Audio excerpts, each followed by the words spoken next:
Invité dans l'émission En aparté, diffusée sur Canal+ ce lundi 15 avril, Patrick Fiori est revenu sur le succès de la comédie musicale Notre-Dame de Paris. L'occasion pour lui de révéler que ses débuts au sein de la troupe ont été compliqués. C'est en 1998 que Patrick Fiori a été propulsé sur le devant de la scène grâce à son rôle de Phébus dans la comédie musicale Notre-Dame de Paris. Une expérience inoubliable que le chanteur de 54 ans a évoquée lors de son passage dans l'émission En aparté, diffusée sur Canal+ ce lundi 15 avril. Interrogé par Nathalie Lévy, le pilier de la troupe des Enfoirés a révélé que ses débuts dans la comédie musicale avaient été très difficiles. 1 milliard de fois, ça aurait pu ne pas le faire, a-t-il indiqué, avant de revenir un des obstacles qu'il a dû surmonter pour trouver le chemin du succès. J'avais 42 fièvres pendant l'audition, devant Luc Plamondon et Richard Cocciante, a-t-il poursuivi, précisant qu'il avait également eu du mal à trouver sa place au sein de la troupe.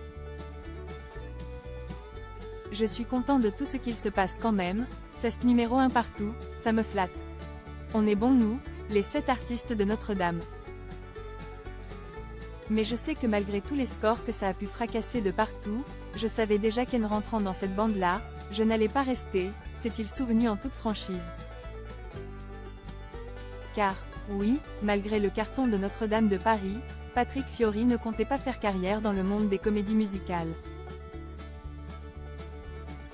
Je ne voulais pas devenir, car j'avais d'autres choses à proposer, un chanteur de comédie musicale.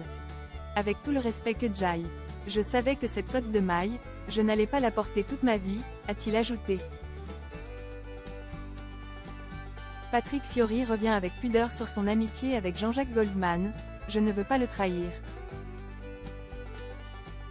Au cours de l'interview, Patrick Fiori s'est confié sur d'autres sujets, dont sa relation quasi fraternelle avec Jean-Jacques Goldman. Je pense que l'amitié, c'est plus fort que l'amour.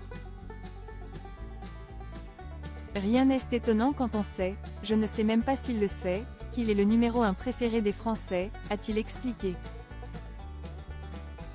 Cependant, l'interprète des Envol-moi a indiqué qu'il ne voulait pas aller trop loin dans les confidences de son amitié avec le père de Michael Goldman, puisque celui-ci mène désormais une vie très discrète. Je pourrais vous parler de Jean-Jacques Goldman des heures, mais je ne vais pas le faire, parce que j'ai toujours le sentiment de le trahir dès que je parle de lui et que notre amitié, pour moi, est tellement puissante, que je ne voudrais pas dire un truc qui puisse l'égratigner ou lui toucher un poil, a-t-il conclu.